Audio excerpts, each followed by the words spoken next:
الحمد لله وكفى وسلام على عباده الذين اصطفى أما بعد فأعوذ بالله من الشيطان الرجيم بسم الله الرحمن الرحيم يا أيها النبي قل لأزواجك إن كنتن تردن الحياة الدنيا وزينتها فتعالين أمتعكن وأسرحكن سراحا جميلا وإن كنتن تردن الله ورسوله والدار الآخرة فإن الله أعد للمحسنات منكن أجرا عظيما سبحان ربك رب العزة عما يصفون وسلام على المرسلين والحمد لله رب العالمين اللهم صل على سيدنا ومولانا محمد وعلى آل سيدنا ومولانا محمد وبارك وسلم۔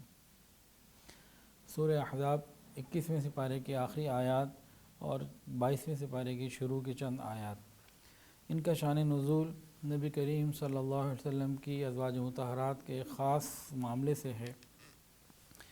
ترجمہ اس کا یہ ہے، اے نبی کی بیویوں، اے نبی اپنی بیویوں سے کہہ دیجئے اگر تم دنیا کی زندگی اور اس کی زینت چاہتی ہو تو آؤ میں تمہیں کچھ تحفے دے کر رخصت کر دوں خوبصورتی کے ساتھ، اور اگر تم اللہ اور اس کے رسول اور عالم آخرت کی طلبگار ہو تو یقین جانو اللہ نے تم میں سے نیک عورتوں کے لیے شاندار انعام تیار کر رکھا ہے۔ اے نبی کی بیویوں، تم میں سے جو کوئی کسی کھلی بیہودگی کا ارتکاب اگر کرے گی تو اس کا عذاب بڑھا کر ڈبل کر دیا جائے گا، اور اللہ کے لیے ایسا کرنا آسان ہے۔ اور تم میں سے جو کہ اللہ اور اس کے رسول کی تابع دار رہے گی اور نیک عمل کرے گی ہم اسے اس کا ثواب ڈبل عطا فرمائیں گے۔ اے نبی کی بیویوں، اگر تم تقوی اختیار کرو تو تم عام عورتوں کی طرح نہیں ہو۔ اس کا شان نزول اس طریقے سے ہے، بلکہ سورہ احزاب کے اندر جو مقاصد ہیں سورت کے نزول کے، ان میں ایک اہم مقصد یہ ہے کہ رسول اللہ صلی اللہ علیہ وسلم کی ایذا رسانی اور ہے ایسی چیز سے بچنے کی تاکید ہے جس سے نبی علیہ السلام کو تکلیف ہو۔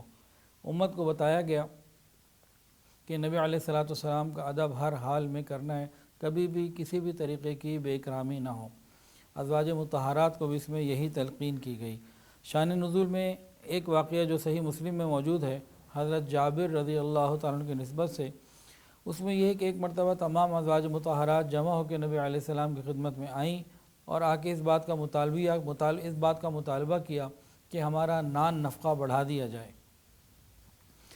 تفسیر اس کی یہ ہے کہ غزوہ احزاب کے بعد بنو نذیر اور بنو قریظہ کی فتوحات نے مسلمانوں کو تھوڑی بہت خوشحالی دے دی تھی اور مسلمانوں کے پاس کچھ مال آ گیا تھا، تو یہ نبی علیہ السلام کے ازواج مطہرات حاضر ہوئیں اور نبی علیہ السلام سے جمع ہو کر عرض کیا کہ یا رسول اللہ، یہ قیصر اور کسریٰ کی بیویاں طرح طرح کے زیورات اور قیمتی لباسوں میں ملبوس ہوتی ہیں اور ان کی خدمت کے لیے کنیزیں ہوتی ہیں، اور ہمارا حال فقر و فاقہ کا آپ دیکھتے ہیں، اب ذرا کچھ آسانی کر دی جائے۔ نبی علیہ السلام کو جو اپنی بیویوں کی طرف سے یہ مطالبہ پہنچا کہ ان کے ساتھ وہ معاملہ کیا جائے جو بادشاہوں کے ساتھ اور دنیا داروں میں ہوتا ہے، تو آپ کو بہت رنج ہوا کہ ان لوگوں نے نبوت کی قدر نہ کی۔ اچھا، ازواج مطہرات کو اس بات کا خیال نہیں تھا کہ نبی علیہ السلام کو اس مطالبے سے تکلیف پہنچے گی۔ انہوں نے تو اس اعتبار سے کہ مسلمانوں کی بابوست ہو گئی ہے تو چلیں ہم اپنے شوہر سے یہ بات جا کے عرض کر دیتے ہیں، اس درجے کی بات تھی۔ لیکن نبی علیہ السلام کو اس سے تکلیف ہوئی کہ یہ نبوت کے مقام کو نہ پہچان رہیں بلکہ یہ مال کی فکر میں آ گئیں، تو اس طرح کی کچھ بات ہوئی تھی۔ جب یہ بات ہوئی تو اللہ رب العزت نے تمام ازواج مطہرات کو اختیار دے دیا کہ وہ نبی علیہ السلام کی موجودہ حالت معاش یعنی تنگ دستی کو قبول کرتے ہوئے آپ کی زوجیت میں رہیں یا پھر آپ سے طلاق لے کر آزاد ہو جائیں۔ پہلی صورت میں اگر یہ زوجیت میں رہنا پسند کریں انہی حالات میں رہتے ہوئے تو ان کو عام عورتوں کی نسبت بڑھا چڑھا کے اجر عظیم کے وعدے کیے گئے اور ان کے مقام کو واضح کیا گیا، اور دوسری صورت میں اگر یہ الگ ہونا چاہتی ہیں، طلاق لینا چاہتی ہیں، تب بھی ان کو دنیا کے لوگوں کی طرح کوئی تکلیف نہیں آئے گی، بلکہ سنت کے مطابق ان کو عزت کے ساتھ کچھ مال وغیرہ دے کر، جوڑا وغیرہ دے کر رخصت کر دیا جائے گا۔ تو یہ اللہ تعالیٰ کی طرف سے آیات نازل ہوئی۔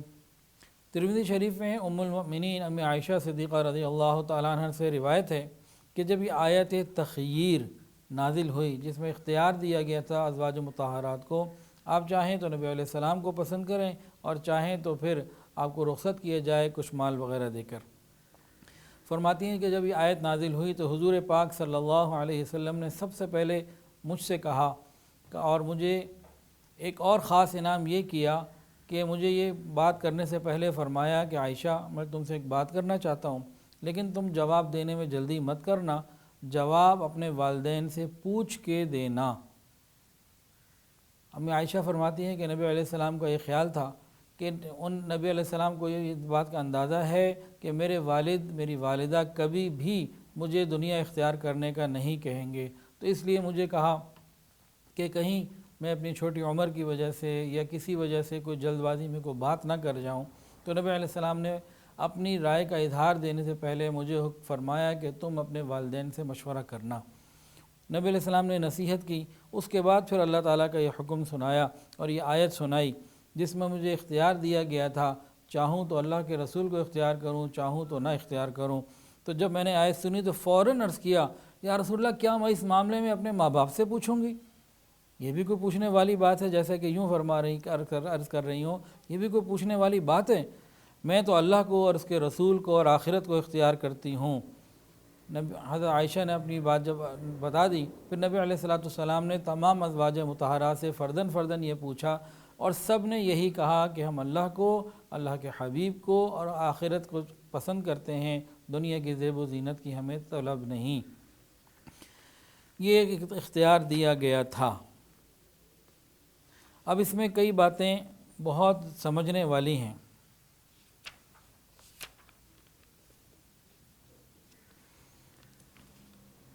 یا نساء النبی من یأتی منکن بفاحشۃ مبینہ، ان آیات میں فرمایا کہ خاص وجہ یہ بتائی کہ اگر آپ لوگ نبی علیہ السلام کی زوجیت میں رہیں تو آپ کا مقام بھی بہت بلند ہے، نیک اعمال کریں گی تو اس کا اجر ڈبل ملے گا، اور اگر کوئی نافرمانی کی، اللہ اور اس کے رسول کی کوئی گناہ کیا تو اس کا گناہ بھی آپ لوگوں کو ڈبل ملے گا۔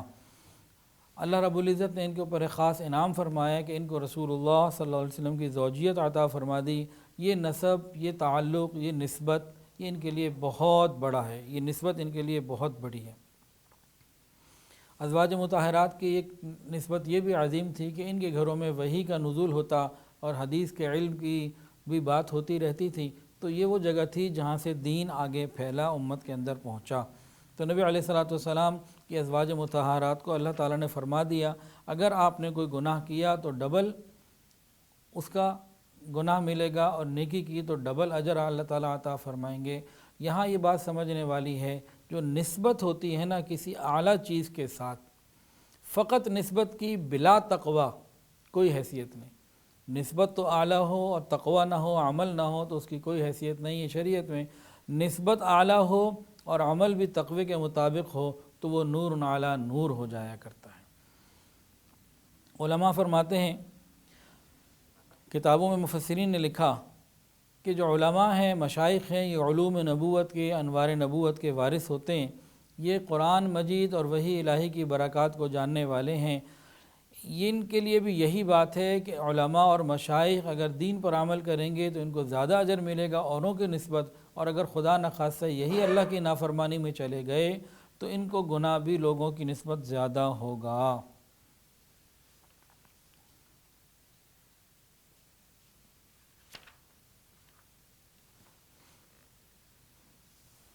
اس کے بعد فرمایا یا نساء النبی لستن کاحد من النساء ان اتقیتن فلا تخضعن بالقول۔ فرمایا کہ اے عورتوں، اے نبی کی عورتوں، یا نساء النبی، آپ دنیا کی عام عورتوں کی طرح نہیں ہیں، آپ کا مقام بہت بلند ہے۔ تو یہاں ایک سوال پیدا ہوتا ہے، کیا نبی علیہ السلام کی جو ازواج ہیں امہات المومنین، کیا ساری دنیا کی عورتوں سے افضل ہیں؟ اس حیثیت سے تو ساری دنیا کی عورتوں سے افضل ہے کہ نبی علیہ السلام کی گھر والی ہیں، یہ فضیلت تو ان کی بہت بڑی ہے۔ تاہم ایک حدیث کے اندر موجود ہے، نبی علیہ السلام نے فرمایا، عورتوں کے لیے بتایا کہ بھئی تمہیں آئیڈیل بنانا ہو تو پھر تم کو ساری دنیا کی عورتوں میں سے مریم بنت عمران، خدیجہ بنت خویلد اور فاطمہ بنت محمد اور آسیہ زوجہ فرعون، یہ 4 عورتیں کافی ہیں۔ ایک حضرت مریم کے بارے میں فرمایا، حضرت آسیہ کے بارے میں فرمایا جو گزشتہ امتوں میں سے تھیں، اور اس امت میں سے حضرت خدیجہ الکبریٰ رضی اللہ تعالی عنہ اور فاطمہ بنت محمد صلی اللہ علیہ وسلم، یہ 4 عورتیں ایسی ہیں جن کی پوری دنیا کے اوپر فضیلت ہے، اور عورتوں نے آئیڈیل بنانا ہو تو یہ 4 عورتیں ان کے لیے بہت کافی ہیں۔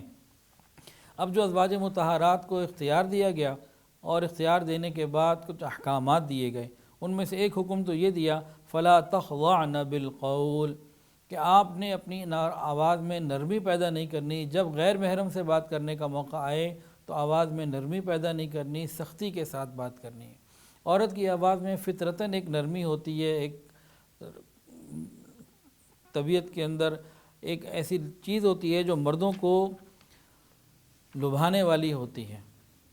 تو اللہ کے محبوب کی عورتوں کو اور پوری امت کی عورتوں کو اللہ رب العزت نے یہ پیغام دیا، جب بھی نامحرم سے بات کرنے کا موقع آئے تو اپنی آواز میں مزید لوچ پیدا نہیں کرنی، اور جو پہلے سے نرمی ہے اس کو بھی تھوڑا سا سختی کے اندر تبدیل کرنا ہے، تاکہ جس سے آپ مخاطب ہوں اس کے دل میں آپ کے لیے کوئی لالچ، کوئی طمع اور کوئی بات پیدا نہ ہو۔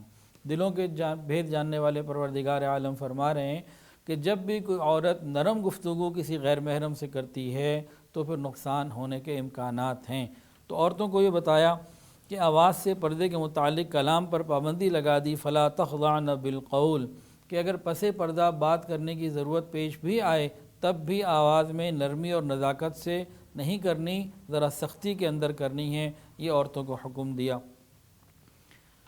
اس آیت کے بعد ازواج مطہرات جب کسی غیر محرم سے بات کرتی تھیں تو اپنے منہ کے اوپر ہاتھ رکھ لیتی تھیں کہ آواز کچھ بدل بھی جائے اور کچھ اس کی کیفیت بدل جائے۔ اس حدیث سے اتنی بات تو ثابت ہے کہ عورت غیر محرم سے ضرورت کے درجے میں بات کر سکتی ہے، لیکن احتیاط کے ساتھ، اور یہ احتیاط صرف بات چیت میں نہیں ہے بلکہ اور بھی جگہ پر ہے کہ عورت کی آواز کا پردہ ہی رہے اور اس کا خیال ہی رہے۔ مثال کے طور پر آج کل رمضان ہے، اگر قاری صاحب سے غلطی ہو گئی، مرد نے بتانی ہے وہ اونچی آواز سے لقمہ دے سکتا ہے، عورت اگر پیچھے کھڑی ہو اور اس نے بتانا ہو تو وہ اونچی آواز سے بات نہیں کر سکتی، ہاتھ پہ ہاتھ مارے گی تاکہ امام کو پتہ لگ جائے کہ میں نے کوئی غلطی کی ہے۔ تو عورت کی آواز کو بتایا گیا کہ جہاں مجبوری ہو وہاں استعمال کی جائے اور ضرورت کے درجے میں بات کی جائے، اور نسبتاً غیر محرم سے سختی سے بات کی جائے، نرم و نزاکت کے ساتھ بات نہ کی جائے۔ اور آگے فرمایا پردے کی ہدایت۔ پہلی ہدایت کیا تھی؟ غیر محرم سے بات کرنے میں ذرا اجنبیت رہے۔ دوسری ہدایت آئی مکمل پردہ کرنے کی، وقرن فی بیوتکن ولا تبرجن تبرج الجاہلیت الاولی، یعنی بیٹھو اپنے گھروں میں اور زمانہ قدیم کی جاہلیت والی عورتوں کی طرح مت پھرا کرو۔ جس طرح اسلام سے پہلے بعض عورتیں جاہلیت کے زمانے میں بے پردہ پھرا کرتی تھیں، بتایا یہ گیا کہ اب آپ نے اس طریقے سے نہیں کرنا کہ بے پردہ باہر نکلو، چاہے نیت اچھی ہو بری ہو اس سے کوئی تعلق نہیں، بے پردہ باہر نہیں نکلنا۔ ہاں، پردے کے ساتھ ضرورت کی کوئی بات ہو تو باہر نکل سکتی ہیں، اس کے لیے منع نہیں، لیکن وہ خروج منع ہے جس سے عورت کی زیب و زینت، حسن کی نمائش یا بے پردگی ظاہر ہوتی ہو۔ تو اس طریقے کا عورت کا خروج قیامت تک کے لیے ہر عورت کے لیے اللہ کے حبیب نے اور اللہ نے منع کر دیا۔ تاہم ضرورت کے موقع میں عورت کو نکلنے کی اجازت ہے، حج عمرے کے لیے، عزیزوں کی بیمار پرسی کے لیے، تعزیت کے لیے، والدین سے ملاقات کے لیے۔ نبی علیہ السلام خود ازواج مطہرات کو غزوات میں لے جایا کرتے تھے، تو ان چیزوں کی اجازت ہے، اس کی ممانعت نہیں ہے۔ تو یہاں ایک حکم دیا آواز کے اندر اجنبیت کا جب غیر محرم سے بات کرنی ہے، دوسرا حکم کیا دیا؟ پردے کا، کامل پردے کا حکم دیا، اور یہ بتایا کہ دیکھو زمانہ جاہلیت کی رسموں کو اسلام ختم کرنے کے لیے، مٹانے کے لیے آیا۔ اب ایسا نہ ہو کہ تم اسی طرز کے اوپر چلے جاؤ جس کو اسلام مٹانے آیا، یعنی بے پردہ عورت یہ زمانہ جاہلیت کے طرز پر آ جاتی ہے اور اسلام کی اصل حقیقت کو ختم کرنے کے درپے پڑ جاتی ہے۔ اللہ تعالی ہماری عورتوں کو صحیح سنت کے مطابق، شریعت کے مطابق پردہ کرنے کی توفیق عطا فرمائیں۔ مزید ہدایات بھی عطا فرمائیں۔ آگے کیا فرمایا کہ وَأَقِمْنَ الصَّلَاةَ وَآتِينَ الزَّكَاةَ وَأَطِعْنَ اللَّهَ وَرَسُولَهُ، یعنی نماز قائم کرو اور زکوٰۃ ادا کرو۔ دو بڑے بڑے احکام بتا دی، یعنی پورے دین کے اوپر عمل کرو اور اللہ اور اس کے رسول کی اطاعت کرو۔ یہ کل 5 ہدایات ہیں جو ان آیت میں پوری دنیا کی عورتوں کے لیے اللہ رب العزت نے عطا فرمائی۔ نمبر 1، نامحرم سے جب بات ہو تو اجنبی لہجے میں بات ہو۔ نمبر 2، مکمل پردے میں انسان ہو، باہر نکلنا ہو تو مکمل پردے کے ساتھ، جس میں جسم بھی چھپ رہا ہو اور لباس بھی چھپ رہا ہو، چہرہ بھی چھپ رہا ہو۔ نمبر 3، نماز کی پابندی۔ نمبر 4، زکوٰۃ اگر مال ہے تو زکوٰۃ کی ادائیگی۔ اور نمبر 5، ہر وقت اللہ اور اس کے رسول کی اطاعت کرنا، یہ عورتوں کے لیے حکم دیا گیا۔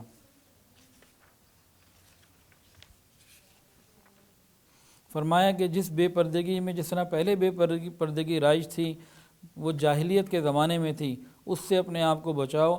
ایک اور بھی جاہلیت ہے، وہ جاہلیت اخریٰ ہے۔ جاہلیت اخریٰ کیا ہے؟ جیسے ہمارے زمانے کی بے پردگی، یہ جاہلیت اخریٰ، یہ جاہلیت اولیٰ اور جاہلیت اخریٰ، یہ دونوں بے پردگی میں سمجھ لیجئے تقریباً برابر ہیں۔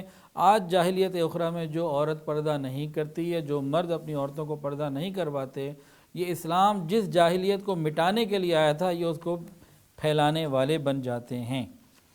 اب آخری بات، اس آیت میں اہل بیت سے کیا مراد ہے؟ بعض مفسرین فرماتے ہیں کہ اس سے مراد فقط نبی علیہ السلام کی ازواج مطہرات ہیں۔ تاہم امی عائشہ صدیقہ رضی اللہ تعالی عنہ، ان سے یہ روایت موجود ہے مسلم شریف میں۔ امی عائشہ صدیقہ رضی اللہ عنہ کا یہ احسان ہے، پوری دنیا کو ان کا یہ احسان ماننے کی ضرورت ہے کہ انہوں نے یہ بتایا کہ ازواج مطہرات کے علاوہ بھی کچھ حضرات ہیں جو اہل بیت میں شامل ہیں۔ امی عائشہ صدیقہ رضی اللہ عنہ روایت فرماتی ہیں کہ ایک مرتبہ رسول اللہ صلی اللہ علیہ وسلم گھر سے باہر تشریف لے گئے۔ اس وقت آپ سیاہ رومی چادر اوڑھے ہوئے تھے، بلیک کلر کی ایک چادر آپ نے اوڑھی ہوئی تھی۔ حضرت حسن ابن علی رضی اللہ تعالیٰ عنہ، نبی علیہ السلام نے ان کو چادر میں لے لیا۔ پھر حضرت حسین رضی اللہ عنہ تشریف لائے، آپ نے ان کو بھی چادر میں لے لیا۔ اس کے بعد حضرت فاطمہ رضی اللہ تعالیٰ عنہ آئیں، ان کو بھی چادر میں لے لیا۔ پھر حضرت علی آئے، ان کو بھی چادر میں لے لیا۔ اس کے بعد یہ آیت تلاوت فرمائی، انما یرید اللہ لیذھب عنکم الرجس اہل البیت ویطہرکم تطہیرا۔ اور بعض روایت میں یہ بھی فرمایا آتا ہے کہ نبی علیہ السلام نے آیت پڑھنے کے بعد فرمایا کہ اے اللہ، یہ میرے اہل بیت ہیں۔ تو اہل بیت کے اندر ازواج مطہرات ساری کی ساری شامل ہیں۔ حضرت حسن رضی اللہ تعالیٰ عنہ، امام حسین رضی اللہ تعالیٰ عنہ، بی بی فاطمہ اور حضرت علی رضی اللہ تعالیٰ عنہ، یہ تمام لوگ اہل بیت کے اندر شامل ہیں۔ پھر قرآن مجید میں یہی بتایا، وَاذْكُرْنَ فِي بُيُوتِكُنَّ مِنْ آيَاتِ اللَّهِ وَالْحِكْمَةِ۔ یہاں آیات سے مراد قرآن مجید اور حکمت سے مراد رسول اللہ صلی اللہ علیہ وسلم کی تعلیمات یعنی حدیث رسول ہے۔ تو حکم یہ دیا کہ ان پر عمل بھی کرنا ہے اور ان کو آگے بھی پہنچانا ہے۔ اللہ تعالی ہمیں قرآن مجید اور حدیث کی تعلیم پر عمل کرنے کی بھی توفیق عطا فرمائے اور اس کو آگے پہنچانے کی بھی توفیق عطا فرمائے۔ وآخر دعوانا ان الحمدللہ رب العالمین۔ ویڈیو کے نیچے سبسکرائب کے بٹن پہ کلک کریں، بیل کے آئیکن پہ کلک کیجئے تاکہ ہر نئی ویڈیو کی نوٹیفیکیشن آپ کو مل جائے۔